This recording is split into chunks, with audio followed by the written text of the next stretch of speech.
My guest today is Michael Needham, a man of mixed origins from Achill Island on the west coast of Ireland, as well as Crossmaglen in County Armagh of Northern Ireland. Now, though, he is based in the bright lights of New York City. Throughout his career, Michael has developed a deep knowledge of supply chain management, from sourcing salmon from the Scottish Highlands to designing a negotiation approach for a 1.5 billion IT procurement. He has lived in 6 different countries and he has worked for industry leaders such as PwC and Procter& Gamble. Michael holds a bachelor's degree in economics from Queen's University of Belfast, a master's degree in purchasing and supply chain management from Robert Gordon at University Aberdeen, and a PhD in organizational transformation from Ulster University. Michael is a keen believer in tech as an enabler for transformational change across supply chains and has considerable experience in designing and leading change programs involving using ERP, WMS, CRM, and RPA solutions. So this episode is going to be split in two. The first half will explore Michael's career to date and offer insights into what he's learned along the way. And the second introduces a fun game called Strategize. So Michael has developed this from an element of his PhD on behavioral change, and he uses it as a fun tool for generating creative solutions to professional or personal challenges. So, Dr. Needham, welcome to the podcast. You, John. You can call me Michael. It's a pleasure to be on the podcast today. I heard lots of good things about it. You're building a real community of impact there in Ireland. Cool. Thank you. Thanks for coming on.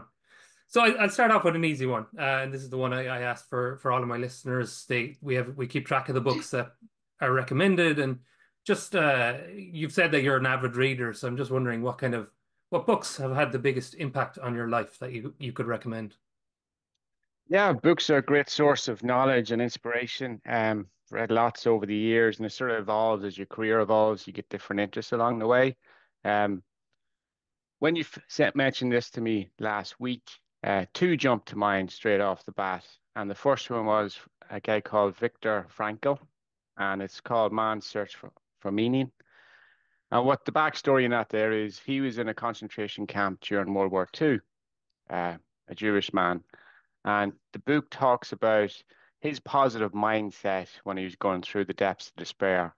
And one of the things I've read that book maybe, I'd say 18 to 20 years ago. And one of the little antidotes in it that I've always brought forward with me is he talks about, when a man has given up on life and he need to have a purpose. So his purpose came from, there was a robin, the bird, was the other side of the fence. And even though he was basically starving to death, he would keep a little crumb of food, bread, and put it through the fence to the robin. And for him, that gave him the positive belief there was something good beyond the fence. So really heart-wrenching book in many ways, but very inspirational in other ways. So after the war was over, and luckily he was freed, he went on and became a professor in University of Vienna. So he went on and he didn't let it stop him. He had a positive impact in the world. You found out a lot of people surviving out of World War II, they went on and really made something happen with their lives. But for average Joe like me or you, the stories about even when things are really, really bad, where is the little crumb of positive energy and belief that you can hang on to help you get over the worst of it? And Nice. then, so it's a good one. It's an easy read. I think it's what, 150, 200 pages long. You could blast through it, and it's quite emotional, but it's a great one. You don't want to Yeah. put it down. You want to see what happens. The other one, a bit more businessy, is Seven Habits of Highly Effective People. Stephen Covey. That one there is a great book in terms of, again, it's that growth mindset and giving you a playbook of what to do and what to think about. So it's challenging preconceptions in your own mind. So he lays out the 7 different habits, and the last one is called Sharpen the Saw. So Mm. there's a recurring theme here in terms of getting ahead and career progression is that when you fail, which is crucial in a business, personal, where is the element that you can sharpen? What's gone wrong? Where was I not sharp? What can I learn? What can I do? And his book also talks about having the end goal in mind. And I always talk to people about with teams, or people ask me for career advice, Michael, what's your advice? Well, let's step back and go, your 80, 85-year-old self is on a beach. and your great grandchild or grandchild comes up to you and says, Granddad, what do you do with your life? And then you tell them the backstory. So Yeah. that's a good inflection point for anybody. Whatever journey you're on, you go, I don't want to talk about this story when I'm 85. I'm on the wrong path. I need to change. And that usually gives a here and now of, will this enable you to get to the Yeah. next step? So the seven habits, when you break them out, they're simple, but they're very impactful and very logical in terms of what to do. So it's something that my wife's actually reading it now, and it's something you should always go back and look at. So there's loads of good books out there. The key Yeah. thing, what you find, like Warren Buffett and his business partner, I just forgot his name, Charlie Munger, I think, passed away this year. He's 90, so 90 plus. And both of them are avid readers, both billionaires, and Yeah. they can consume books like sweets. Um, and their whole thing is you always have to be harvesting new knowledge and learning because there's always someone else coming up behind you. And Yeah. the business world is so dynamic. If you don't keep learning, you get very stale and out of touch very quickly. Yeah. Um, the just touching on what you mentioned in the recommendation for the first book, we'll put this for anyone listening. We'll have this on the website as well. We have a list of books we maintain. I think one of those might already be on it, but I'm not sure. Um, you mentioned like when you're in the dark moments to focus on the light. You also mentioned this in your reflections book, the red to green moments in people's careers. Can you just explain a bit what you mean by that? Yeah, so another good book, Matthew McConaughey, so Green Lights, and even before that, there's very much a recurring theme in my life where you hit red lights, but then a green light pops out of it. So one of the earlier ones for me was I was working as a retail buyer way back in the day, and it was a difficult work environment in terms of the culture. It was quite bullying, high pressure, not much fun. So mentally, I wasn't in a good place then. So I quit the job. And this is very early in my career. And I Yeah. had no job to go to. And I remember saying to my dad, I've quit the work and I've no job to go to. And he was going, What are you doing? You have to have a job. So I was in a low ebb. I was very, very ambitious and I had no path. But from that, and I was also being bullied at work and stuff like that. From that low ebb, within 2 weeks, I had an interview with Goldman Sachs and Procter and Gamble. So Goldman Sachs in London, operations role, Procter and Gamble, a global sourcing role based out of Geneva, Switzerland. So within a couple of weeks, I was in Switzerland. So, Yeah. and then that opened up a whole new world to me in terms of international business. The people I work with were world class. The culture was great. I was traveling the world, was having a big impact. So self-doubt led to a change, which was a red light, Yeah. stopped, but it opened up a big green light. And that's what I Yeah. found like recurring themes. So like Brexit. So I come from the border. So just between Dundalk and Newry on the border, on the east coast of Ireland. And I voted to stay in the European Union, so against Brexit. And the day after Brexit, when we found out that Britain was leaving the European Union, it was like a death in the family for me. But what I did the day after that was I applied for my green card. And then fast forward, here I am working in New York City, a whole new world of possibility. So another one, a red Yeah. light, which was for me devastating because my first time I voted was for the Good Friday Agreement in '98. I was 18, and then the second time I voted was to stay in the European Union, which was against Brexit. So Yeah. that was a pivotal moment for me. But the red light turned into a green. It opened up a Yeah. whole new, and you and I probably wouldn't be talking if it wasn't for Yeah. that event. The same thing could be said for my current red light. So listeners, for you, if you're following me on LinkedIn, I've been hit by the tech layoffs this year only a couple of weeks ago, but it's given me the capacity now to, polish up my website, pick back up the podcast. You reached out to me before Christmas on this, and I hadn't the time to, focus on getting everything ready to go to organize a podcast. So I'm taking this as my personal green light. And we'll touch on it later when we're going through the game, on my own personal branding. That's going to be the challenge that I'm facing at the moment that we're going to work through. But yeah, it's something that I think is really cool. It's a really nice idea, and it's kind of similar to silver linings or whatnot, kind of same kind of vein. But moving on from that, like you said, you've worked in places where you've introduced change. Obviously, your job is proposing change to customers, right? I share a trait. I share a trait that you have is a dislike of the status quo. I've had many times over my career where I've had major pushback on stuff that I'm trying to introduce. I do a lot of tinkering and a lot of product ops kind of stuff. So that's trying to introduce that with a lot of experienced people is difficult. I have ways to get around it now. I've learned tricks and kind of ways to kind of get around these roadblocks that people put up when you're trying to upset the status quo. But what's your system for introducing change that you know might upset some people? So, great question, and it's a pertinent issue in all organizations, public, private, big and small. Core thing here to understand in any change, John, is that there's three broad groups of people. So there's the change makers who love disruption and the new. So that's me and you. It's actively seeking. So that suits me as a consultant. I'm always changing, always improving stuff, and then I move on to the next one. So there's that group, and there's about 20% of that in the population, people who like change and go for it. Then there's a big cohort in the middle, which is about 70%, 50 to 70%, who will wait and see and let a couple of people jump over the top Yeah, first and see if it's safe, and then they'll follow through. And then there's a small cohort, could be, depending on the organization, 10 to 30%, no change happening for love nor money. It's just not going to happen. I'm going to resist. So in the early days in consultancy work, I used to go head on against the resistors. I said, this is a war of attrition and I'm going to win it. mm, And invariably, there's a lot of collateral damage in that approach, and it's the wrong approach.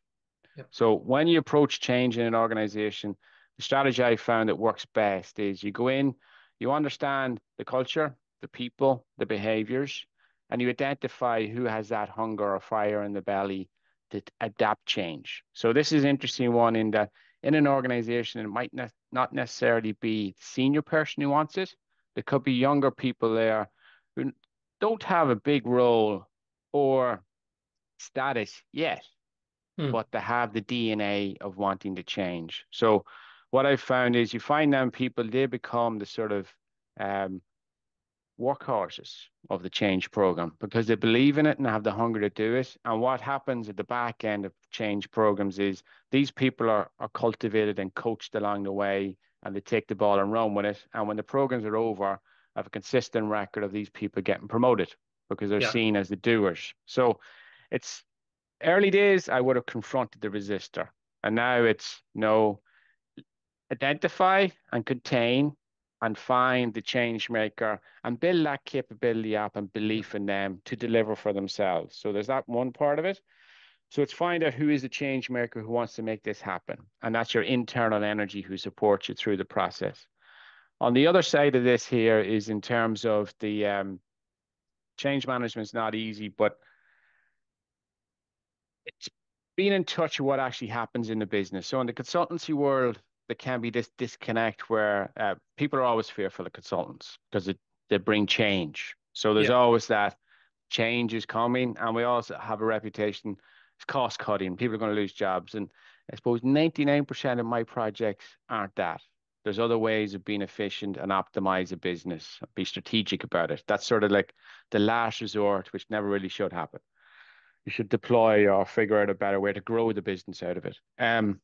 So the piece around that there is so you can come in with, so Michael has a PhD, he's got a master's, he's worked in big companies, London, New York, he's been all over the place. He's going to come in all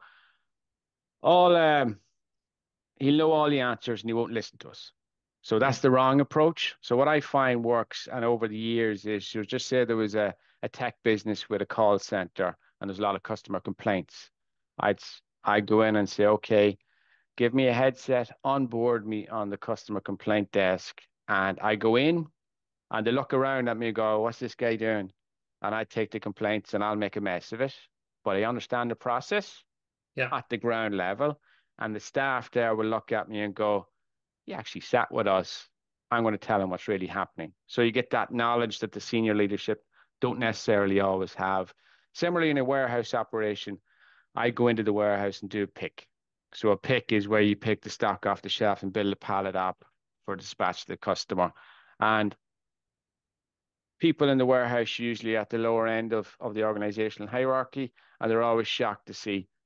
Were you not in with the CEO? Yeah, but I'm here to help the company. So it's not about me. I'm not here about the ego. It's about the result for the company.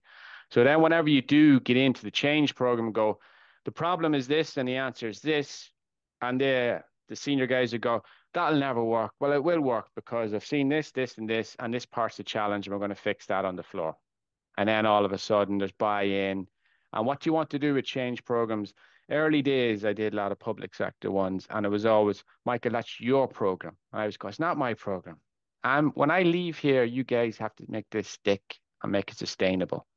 So it's about trying to get that encouragement to get them to own it Yeah, and take it after you're gone. So when comes the end of the program, a good consultancy project fixes it when you're gone. So you yeah, don't, in 5 years, 3 years' time, oh, it worked. Michael, your work's still there. That was a good one. There's no point yeah. doing crazy ones that are pushed in and then a year later, it's all rewind back. They're no good. And the buy-in you get from these people that you've influenced as well, the ones that are on board with your changes, they're likely to remain in the company or at least feel like they're involved in the whole process. So the turnover might be reduced in those scenarios. Yeah, you create that dynamic where a change maker becomes a senior leader, and that's their ethos of the Yeah, continuous improvement and pushing the boundaries. nice. And just speaking on like how you approach different companies on in the warehouse floor and stuff like that. A topical conversation now around consultancy. I've always been curious of how consultancy worked in general. It's something that I had thought for myself as a future role potentially. How has things changed over COVID now? Because can you still go into offices and sit down in the back of a room, or like with the remote first companies? How has your role changed over the years, over the last 5 years? Yeah, good question. So I was doing remote working way, way, way before it actually was a thing. So like 10, 15 years ago, taking all the data away, analyzing it, and then coming back in the client. And there was always that friction about could you work remote without being in an office? So I'd seen that long before the whole pandemic piece. But during the Mm, pandemic, I still travel. I was over and back to Europe a lot. Going through the airports were empty. And back in them days, I remember we were doing workshops, and actually workshops, we had a hotel room with people 6 feet apart. There was like tw 6 or 8 of us in a big room, 6, 8 feet apart, and we're all talking to each other, and yeah, crazy times. But on the back end of that, what I found is Zoom calls or video calls with teams, or it's become the norm pretty yeah, much. And what I've noticed generational wise, younger people sub 30 are Zoom team call first rather than Office.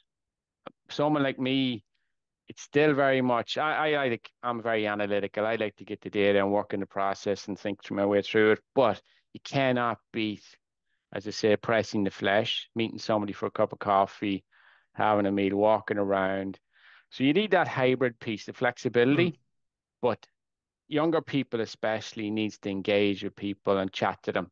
And what I learned from my PhD, one of the key insights was collaboration in organization doesn't happen in the boardroom, big team meetings, the project. It happens in the informal get-togethers. It doesn't have to be a big party. It's the coffee, doc, yeah, having a chat. It's going for a walk, maybe sharing the bus to work or whatever. That's where the stuff happens, where you understand the company, who does what, and you get little bits of coaching along the way. So the informal piece needs to be kept or built on and not to be lost, especially for younger people who didn't start off in an office, yeah. started off remote. And speaking of, so all the different countries you've worked with, all the different companies in the different countries, do you have a different approach for different audiences in different countries, or is it kind of tailored the same approach but just tweak it ever so slightly? It's the tweak piece. What you find, there is cultural differences across the world. So just say Eastern Europe, for example, if you smile a lot and joke around, it's seen as you're not being serious. So you might go to Poland, for example, and they're very serious, but that's a Mm, mark of respect. But us Irish people, we like to have a joke or smile and try to make it a more playful, fun conversation. Um, so you need to know that audience. Germans, for example, and I'm being very broad brushed here. They're very sort of numbers based, analytical, black and white.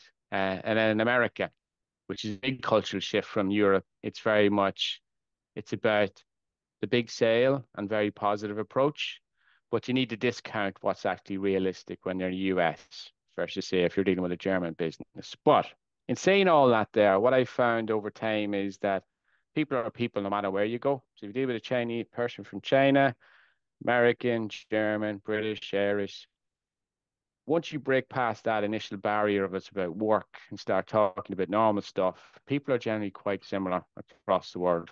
And they Yeah. go into that buckets of like change, don't like change. Um, so building up that personal rapport is really, really important. What do they like? What they don't like? What's their hobbies, interests, and build that relationship up. Yeah. And so you're using this then for this something else you mentioned, these relationships you're trying to build to fuel these things called win-win and win-lose negotiations. Can you just explain a bit what that means and what you learned about them in Procter& and Gamble? Yeah. So back to another great book. I don't have it on me here now, but there was a Harvard professor wrote a book about negotiation, and Procter and Gamble used that there as the core for negotiation training at P&G. So there's Procter and Gamble University where they go through the different sourcing, the procurement pathway, so contract negotiation to negotiation types, supply network design, etc.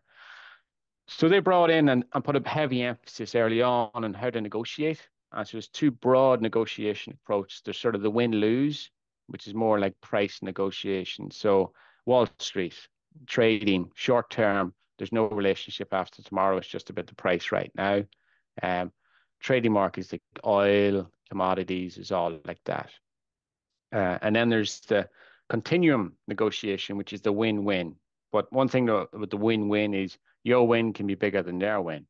But the logic behind that there is when you negotiate with somebody, and everything's a negotiation from you're trying to negotiate a job, you're trying to negotiate a change, a collaboration, new innovation. You're always negotiating with colleagues, partners, suppliers, and customers. There's always an element there. But the one that works, so at the start of all this, you have to think about, do I want a relationship with this person tomorrow? No. Okay, it's a win-lose. I need to just squeeze the price out of this and run for the hills. But the problem with the business world, and I found, well, I'm 44 years old now. When you get moving along, people you met earlier on pop up. They'll They might remember come that. to you, Yeah. or you might go to them. So I'm totally against the complete win-lose because you never know what's going to happen down the road where this Yeah. relationship might blossom into something else. Who knows? So on the win-win piece, the key thing there is to identify where it's so they often talk about leaving money on the table when you talk about negotiation. So the win might be 100, Hmm. but the best deal might be 70-30 because they got something out of it. They can go back and promote themselves to the business. I got an element of a win. We got a win. We got a relationship we can build on. So this is the one, I suppose, maturity over the years is that you don't have to win everything to get a good result. You have to get a win enough for them to buy in and make it stick. Yeah. And then afterwards, you've got a relationship, which arguably is the most valuable thing. That's one other big thing, John, I've learned over the years, especially last, I'd say, 8 years. Relationships, Yeah. networks, absolutely crucial. And I wish I knew more about that in my 20s because I was building contacts all over the place, but I wasn't harvesting like I would now. So that's the key one for anybody listening, especially the young tech leaders that like your podcast, follow your Yeah. podcast, is cultivate them, get to know people. Don't be one-sided, but think about the bigger picture and build relationships for the long term. Yeah, it's one of the driving factors in my life in general is just building my own network, my own personal brand. It's something that is here in spades in Dublin. There's quite a big network of tech in Dublin. It's something that I've really been kind of diving into head first for the last 5 or 6 years. So it is super important for anyone listening. And that kind of brings me on to where the two merge, where the work and the network. That's sometimes so your work-life balance essentially. You've talked about all of the traveling you're doing. Are you able to maintain a healthy work-life balance with all of that? Broadly, yes, but it goes through different phases. So career-wise, when I look back, so 20 to 30 years old, I didn't care about traveling here, there, and everywhere on long days and long weekends. I wasn't married. I didn't have any kids. 30s to 40s, everything changed. Two kids, married, lots of time commitments. So you got work, you got family, you got the downtime piece, and then here's me into my 40s. So in terms of work-life balance, depends what you call life. So there's different things here. So for me, my career is very important, but so is my family. And there's a blend between the two. You need the flexibility. Um, so there's a couple of different elements when I was thinking this one through. So work, you have to deliver. You have to be there to make it happen. So like, not yes, that we're doing this on a Monday. A week ago on the Sunday, I worked 11 days. On the Saturday, I did 4 days because I was doing a sales pitch as part of a program the week after. But that was a one-off. Hmm. And then sometimes I went work late at night or get up early in the morning. Or my son asked me the other day on the way to a soccer match, Dad, what's the latest you went to bed? And I said, I've, I've had nights where I didn't go to bed. You had to keep going through if you're traveling and you have to get up and do stuff. So there are peaks, but your energy level can't stay at that peak. It's impossible. So you'd see a Wall Street, the big investment banks burn out young people here, there, and everywhere. And there's a whole a big push in trying to improve the work-life balance in that sector last year and the year before. But that's not sustainable. So Hmm. business, so if you watch like a rugby game, the Irish rugby game at the weekend, that's a peak performance for an hour and a half, give or take. But in a business career, you could be in it for 40 years, maybe 50. You can't go at full throttle all the time. So you have to be able to turn it on and go into top gear and back down to second gear Hmm. because you'll burn out the engine if you keep going too hard. So for me, there's a couple of things really, really important. One is you have to keep the career going. But as you go on with more experience, you get a bigger insight and you can do things quicker. That really helps. But you need to disconnect in terms of exercise, uh, play sport if you can. A team sport's really good for your mind. Um, Go for a walk, just have a look around. Hobbies is a big one I find is people lack Massive. hobbies. Yeah. They do. And especially when kids come along, having a family consumes a huge amount of time and energy. But what I found is you do create friends out of that. But the thing that drops out is the social scene. So Hmm. just say if you watch The Wolf of Wall Street, he parties like an animal all day and night. Could not do my job if I did that. No chance. So Yeah. it's I go to work like even a Friday last Friday we went over to the mall, the shopping center. We had a walk around, we had a bit of dinner. That disconnected for the week from me, and I was with the family. And then the Saturday morning we went and played sports. I went to son's game, went for a walk. Still think about business and stuff as you're walking and doing this stuff, but you have to Yeah. get away from the desk and manage your energy, or you're going to get burnt out. And burnt out, not a nice place. Happened twice earlier in the career, but Yeah. you need to do these things to figure out it's not sustainable. Yeah. And speaking, just touching on that, because you mentioned it in your reflections book, that this faceless demon dream that you had when you were in a Mm. really bad health place, before you joined Procter and Gamble, has that event, or maybe an explanation of that event and how it has kind of changed how you monitored your own mental health?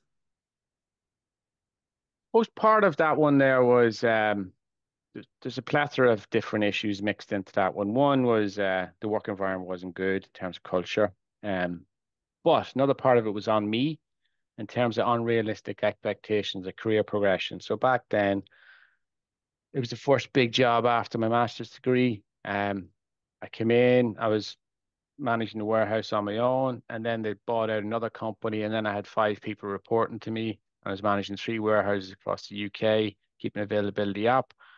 So I got three promotions in 18 months, but I Mm. wanted more, and I was told to sit and wait, and that was sending me crazy in one sense. So you need to manage your own expectations, your own well-being, as well as the external environment and what's happening. But over time, you get more experience. It's like it sounds a bit corny, but as you get older, you realize what's really important and what you should focus your energy on and what you can actually influence. So something I've started to say a lot more now to my wife is I can only play the ball that's in front of me. I want that one over there, but this one's right in front of me now, and this is what I have to do next. And that helps calm things Yeah. down. Okay. And the Irish rugby team um, has that mantra is, okay, we're after winning a try, we're after losing a try. It's the next ball that counts. What are we going to do next? Yeah. Yeah, that's an interesting way of putting it. So I have a question here. I don't. It's the three guiding principles is another thing that you mentioned just before we get to strata dice. I want to touch on that. What are the three guiding principles and why are they so important? So for me, there's three guiding principles in terms of engaging in a work environment. One is lead by example. And we alluded to that and fleshed it out a little bit earlier in terms of I go down and do the lower job in the organization to be humble and understand what's happening. But the other part of that there is just say, I says, John, I want you to go to Paris tonight to negotiate the contract tomorrow at 8 a.m. with them. And you go look at me, go, would you do that? And I go, I would, because we have to do it. So I would never ask somebody to do something that I wouldn't do. And I say Yeah, that to my children all the time where they're doing stuff at school. And I says, right, we're going to do extra homework to get ready for the test. And go, I said, I did it. So the expectation, if I could do it, you can do it. But I suppose on the other side, my bar, I expect a lot from myself, so I need to be cognizant of that as well. yeah, Sustainability is the second one. So whatever you do, you have to make it sustainable. So that's the expectation setting, and that's about playing the ball that's next in front of you. So if you get too big, too fast, too hard, it's not sustainable. So just say um, we're working together and we're working 100 hours in a week trying to get the product launched. And my expectation is you're going to keep doing that. It's not going to work. yeah, You get burnt out, you get fed up, you walk away. So things have to be sustainable. And the final one is about integrity. So this is one that's really, really important in terms of in the business world, what you have is you got people in an organization have their own interests, and then there's the business interest. So the integrity piece here is just say you're engaged with a client, and it's talking about consultancy work. It's about the organization that you're working for. So just say we're working for Coca-Cola and the senior manager wants to get promoted if we do X, Y, and Z. The right thing to do is what's good for Coca-Cola, not that manager in the bigger picture. So I'm just finishing up. I'm halfway through actually a book on Enron.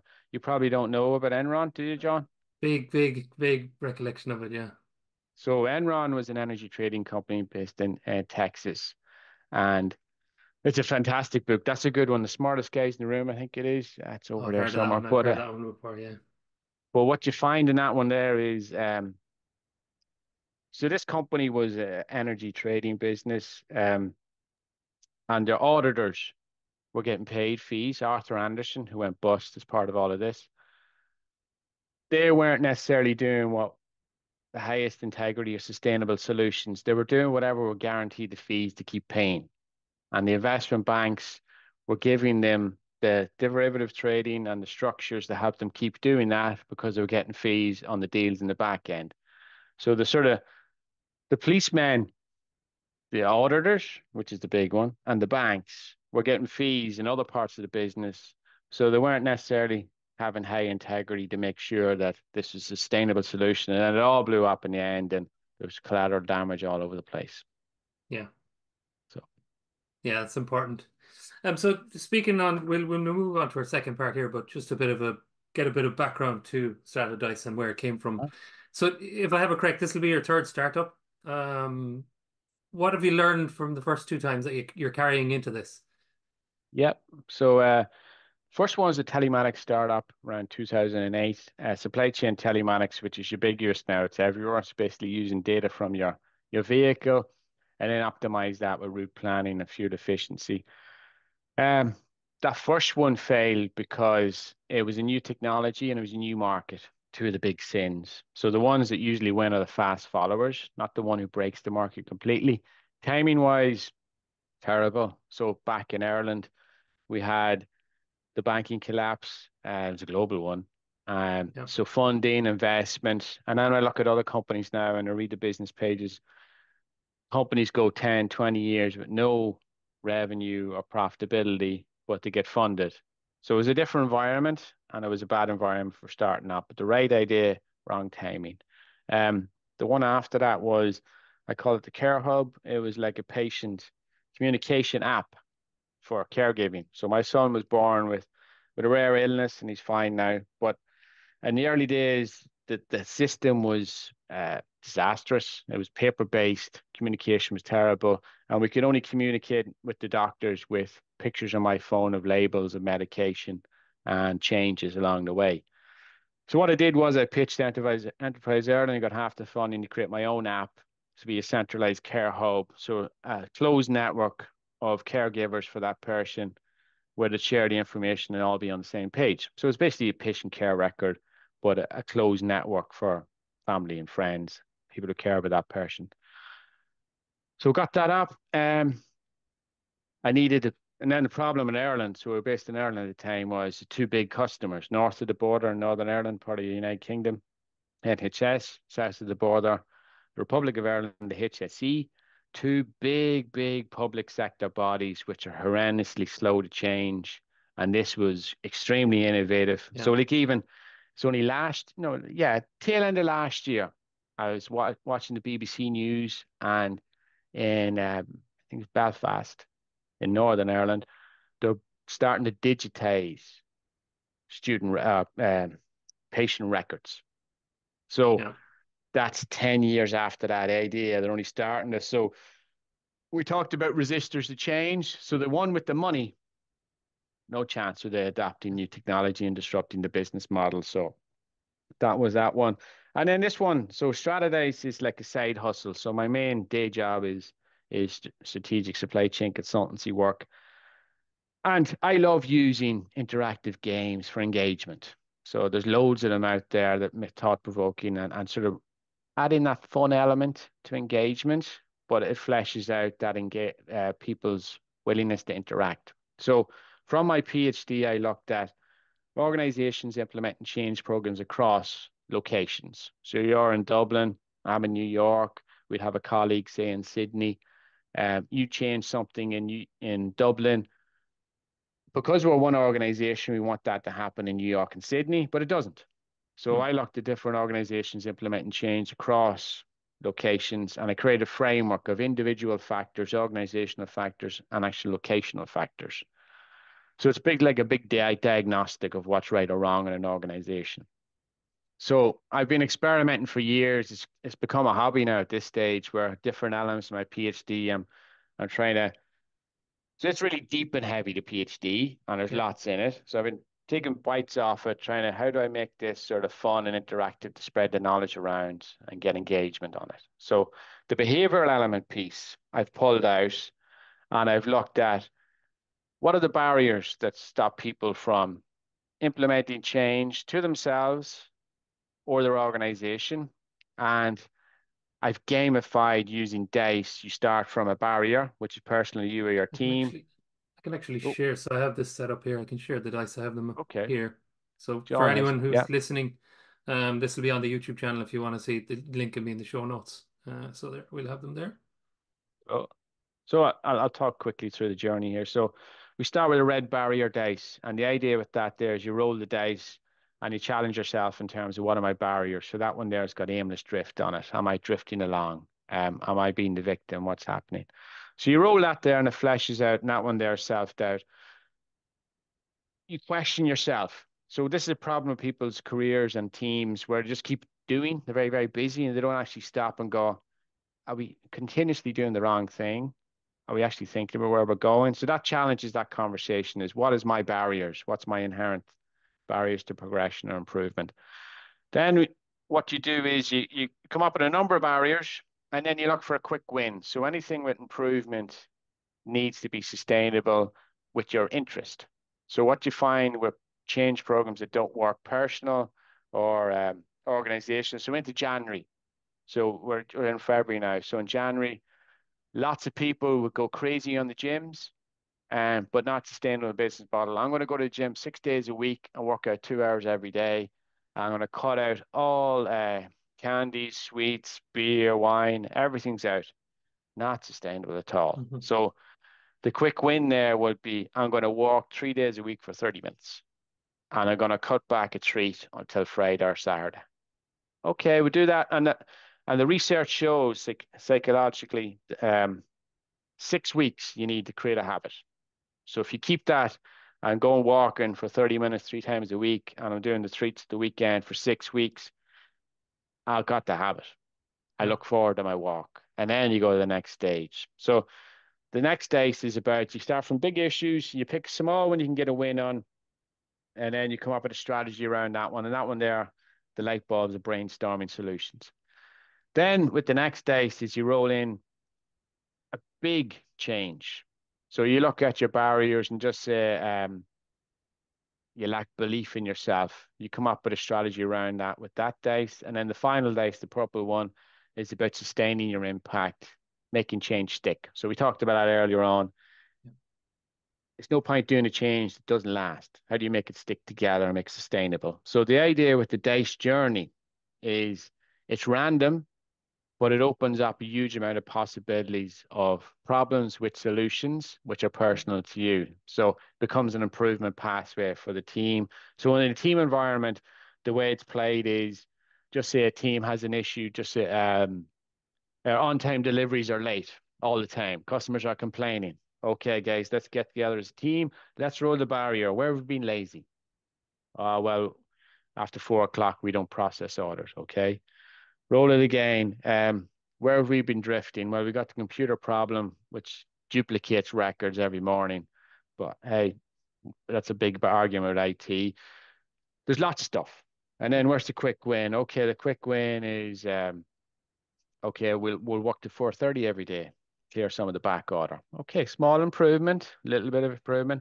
And then I might go to the big win after that, IT. We have to approach the bear here and go, this system error needs to come out, it needs to be fixed. And then you might find out, oh, that's not a big thing really. Well, we can fix that. And then sustainment is that customer ethos where you're looking at customer complaints on a weekly, monthly basis and going, where's our quick wins here? What do we use? How are we going to fix this problem? And they get the habit coming Yeah. through. So that's like a practical one in terms of supply chain.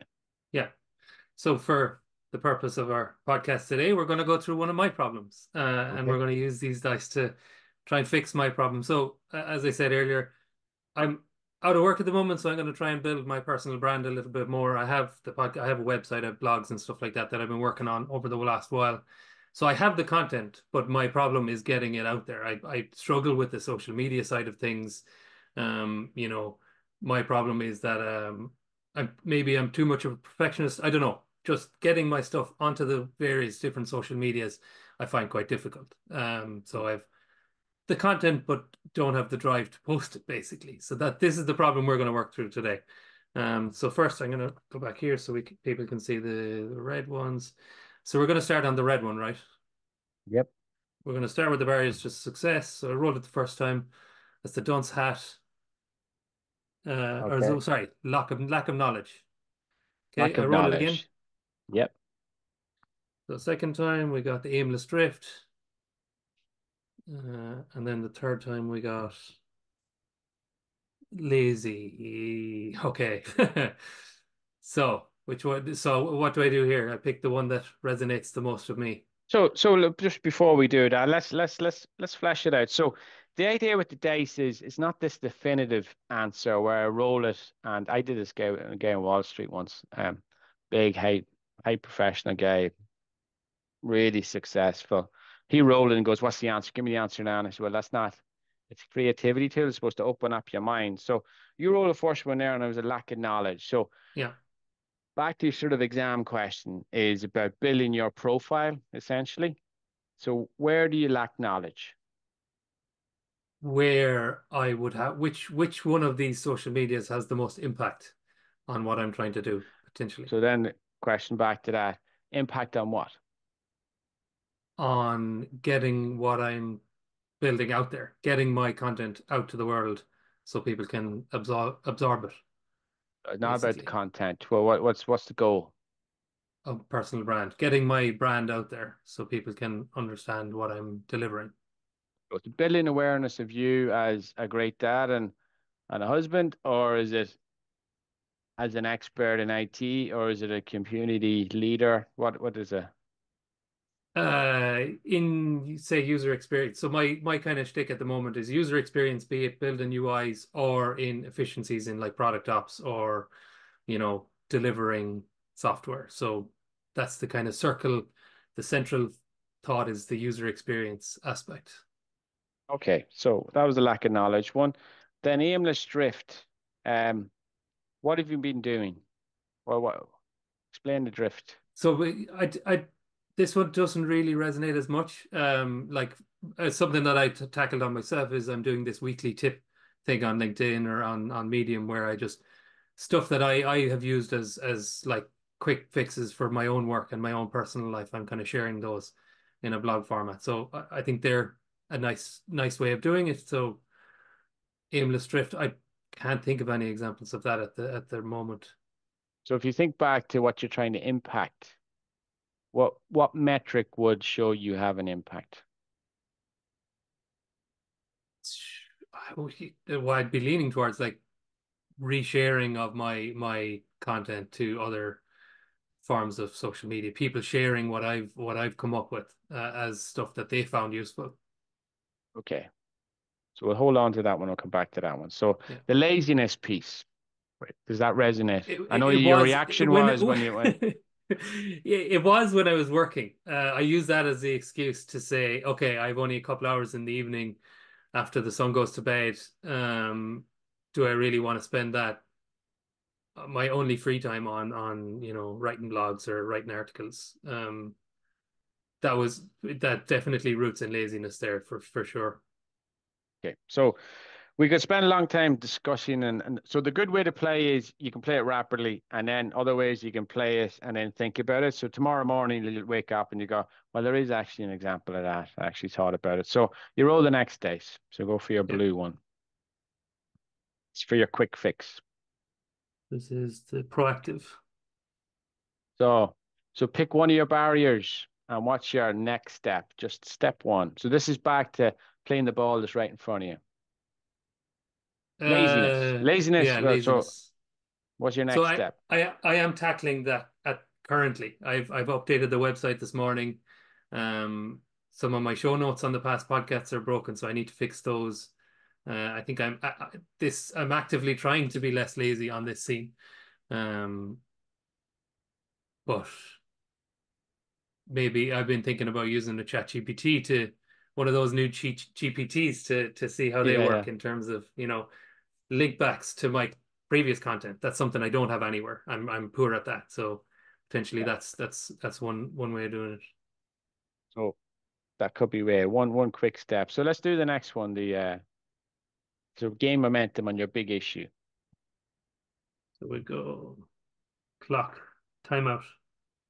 Timeout. So you actually are taking a timeout. This is it. This is exactly it. I'm taking stock of everything right now these last 2 weeks since I've been off. This is your red Um, light, green light moment where you're getting clarity of where you want to go and reflecting on it. So this is a good time to flesh out your barriers where you're going, okay, when I was working, and that's a good one in work is that you can get so busy in the here and now, you don't look at the bigger picture. And then an event like a red light happens, and all of a sudden you're mispositioned. You go, oh, I'm in trouble here because I wasn't looking at where I was going and yeah. what was happening. So it's a good time to think about it. Okay, and then sustainment. So you roll your final dice. This is Growth stretch mindset. ambition. What is the big? Yeah. Um, So this is something your 85-year-old says, I finished up at 55, 75. My career ended up there. yeah. What's that? I would like to be a go-to person in the industry for these ideas. These ideas I'm coming up with now, that's kind of what I want to be. I want to be the person that they say, oh, that John does that interesting technique for, delivering Hmm. software. So then what you can do with that vision piece, you can pull it back through your journey and go, okay, so you want to be, say, for example, the guru on UX design or whatever, John. I'm not Mhm. privy to the details, but okay, what was my big barrier? And you were back to the very start, lack of knowledge. So what element is that is that you have to build, or where do you have the gap?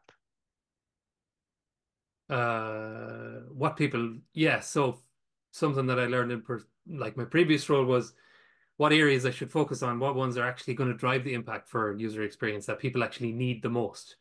So that's possibly something I need to look into. What areas of product operations I should be focusing on that people need currently, rather than the ones I feel are Yeah. So it's back to that customer journey, and then mm, and you alluded to AI. So AI is going to disrupt a lot of things, and where that 85-year-old you is going to be in terms of the tech landscape is going to be wildly different than what it is now. So it's that adaptability and changeability of the knowledge base now, not so much about. So what you find with the AI piece, slightly off tangent here, is that's going to be repeatable, standardized work. And so us humans, the advantage we have over that is the complex, mm, relationship based. So in terms of the tech world, to be relevant and impactful, it's about where's the relationship based work and the complex, and then build the capability over time around that. But yeah, we did this really, really quick. We could spend ages yeah, chatting yeah, about all of it, and I can do it with myself. And I go, okay, where do you lack knowledge? Where you want to go at this stage of your career? You got all these qualifications, but there is gaps there, and there's always an element of sharpening. So yeah. No, it's a really cool thought process. I've actually, since I've got the dice, I've done it with a couple of my friends, and just various problems they're having in their own lives, and they're answering their own questions, but this makes them yeah, kind of think of the questions that they need to it answer. it Yeah, brings it out of your mind, and it's not about the answers black and white. It's about oh, this stuff and that stuff and this stuff, and then I'm going for a walk, and then it all yeah. convalesces and you really comes It up in you. It's festers. strange Yeah, that sort of festers and it pops up and you go like, I hate doing this job or whatever. I love this job. Why aren't I doing that part? Or yeah, yeah. this is the No, thing that's, so it certainly is something that I definitely will take value from. So speaking of me taking value, other people also can take value from this. How do they get them? Where can they get yeah. these? So you get them at www.stratadice.com. So we have our Shopify webpage. My wife, Molly, leads out in terms of partnerships and relationships with different companies. And there is a framework for coaching and training people, the deeper box that you and I, John, shared. And then there's the quick games so people can engage with them and just develop their own insights for a better impact on the career and their teams. So over time, we'll build that up into a Yeah, knowledge base and get stories of success like you, John, in the next year or two and what you do next. yeah. Nice. Cool. So that pretty much wraps up us here today. Michael, it was great having you on, and I really hope the listeners enjoyed it as much as I did. Thanks for coming on the show. Thank you, John. That was fun. Thank you. Thank you for tuning into today's episode. If you found value in what you heard, please share it across your social platforms. It helps us to reach others who might appreciate it just as much as you did. Don't forget to like and subscribe wherever you listen to podcasts. Visit us at youngleaders.tech for more insights and resources. Along with our podcast archives and meetup recordings, we now feature exclusive weekly tips. These tips aim to improve your leadership skills, your job hunt or career progression, as well as in-depth blogs on product management, product operations, and support-driven development. Whether you're advancing your career or just starting out, there's something there for everyone. And if you, or someone you know, have something to share with our audience, we're always looking to connect with new speakers or writers. Please reach out through any of the contact links provided on our website or reach out to me directly on LinkedIn. Thanks again for listening, and we hope you join us again for the next episode.